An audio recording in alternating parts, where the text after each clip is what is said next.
AITA for leaving my boyfriend on the side of the road. I, 26 female, and my boyfriend Nick, 27 male, have been dating for almost a year, and something that has always bothered me is how Nick does not believe in maintaining or taking care of his vehicles. Background. To give some context, Nick bought his car brand new about 5 years ago and has put about 70,000 miles on the vehicle. Since purchasing the vehicle, he has never had an oil change, nor does he do any kind of regular maintenance. I would like to clarify by saying Nick's refusal to maintain his vehicle is not due to any kind of financial insecurity. Nick has an incredible job that pays him very fairly. As a hobby and side job, I like to restore vehicles for a profit. I am by no means a mechanic. I mostly clean up the vehicles, do bodywork and paint restoration. However, I do have a pretty fundamental understanding of cars and I know how to do the basics. Story. Nick called me yesterday on my day off and told me he was about 10 minutes from my house and that he had a flat tire and asked if I could come to help him out. I grabbed my tool bag and headed out. When I got there, Nick did not only have a flat tire, but his front left rotor was cracked. Rotor is part of the car's brakes, and his rim was bent to hell. I was telling Nick that his car was undrivable and that he needed to call a tow. Nick started arguing with me, telling me that it was just a flat tire and that it was not a big deal. I tried showing Nick how bad the damage was, but he insisted I was overreacting and that he just needed me to change the tire. I refused, and in Nick's own words, I started mothering him on how poorly he takes care of his car.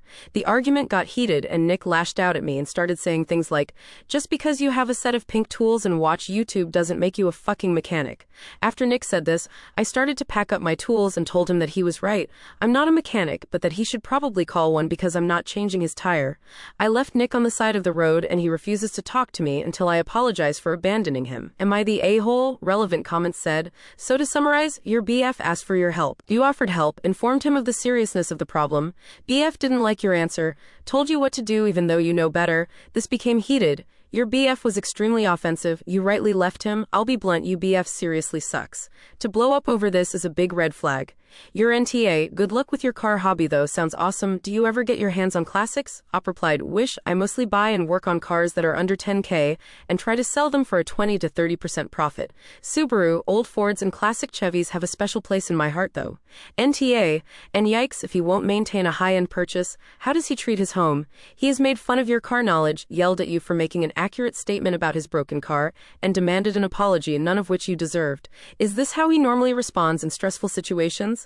Op replied, I'm going to answer your question with way more detail than you asked for.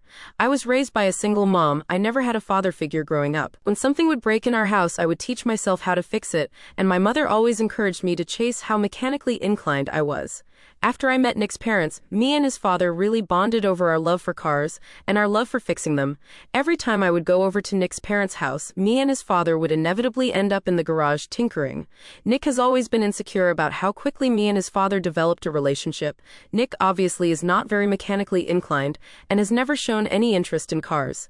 The relationship I have with Nick's father has been a sore spot in our relationship for a long time, and I think is why Nick lashed out the other day. Update, thank you so much to everyone who commented on my original post. I spent a few days reading all of your comments and taking some time to self-reflect. Vehicle update. Nick drove a Nissan Versa and after I left him on the side of the road, he ended up calling a tow truck mobile mechanic. When the actual mechanic got there, he told Nick everything I told him. The mechanic also refused to change his tire and told him he would only tow his car to a mechanic shop. Nick refused to tell me what all the damage was to his vehicle, but the damage must have been pretty bad because instead of fixing his Nissan and wasting all that money, he decided he was just going to get a new car. Relationship update. Earlier today I invited Nick over for dinner. I spent the whole day cooking and baking Nick's favorite dishes: braised oxtail soup, drunken potatoes, and tiramisu for dessert. When Nick got to my house, he was in a wonderful mood and had seemed to have forgiven all about the argument we had. After small talk and finishing dinner, I took a deep breath and started to tell Nick how much I care about him, but that I no longer wish to continue our relationship romantically or otherwise. At first, Nick was shocked, but quickly his shock turned into anger. Nick felt I was insane for ending our relationship over such a petty, unimportant argument. Eventually, Nick tried to apologize, but I told him an apology was no longer something I was looking for. The whole time Nick was talking, I sat there on the opposite end of the table listening with both ears, allowing him to say what he felt he needed to. When Nick was done, I looked at him and reminded him of some of the wonderful times we had together. I reminded him that we are both adults and we can choose to either end a one-year relationship relationship with arguing and anger, or we can choose to end things on good terms and finish a lovely last meal together. Nick calmed down after this, and his tone of voice started to match mine. We didn't talk for much longer, but luckily I planned ahead and had some tiramisu wrapped up for him along with a small bin of all the things he kept at my house. Before Nick left, I gave him a big hug and told him that if he ever needed someone to show him how to change a tire, I would be happy to send him a YouTube tutorial. Life update.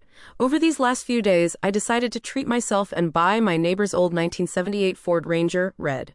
The truck is an absolute hunk of junk and will probably take me over a year before it starts to look somewhat recognizable.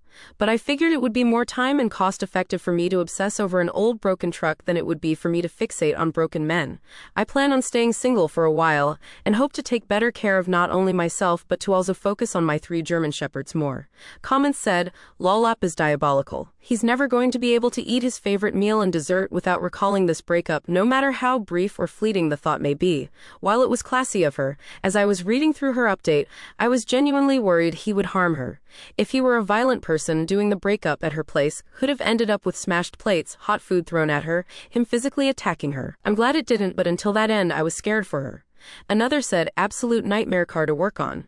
IDK if his newer year is different, but the 2010 Versa has drum brakes, almost 15 years after going out of style. It also has that awful CVT transmission Nissan likes to use because they hate their consumers. Not at all relevant to the post, but that car triggers anger in me. So as a bit of advice, don't get a Versa, or probably any Nissan sedan. If you want a sedan, get something that will last, like either of the Toyota sedans or a Honda Civic. IDK, who needs to hear this, but it's okay to love yourself. Don't make decisions that make you not love yourself.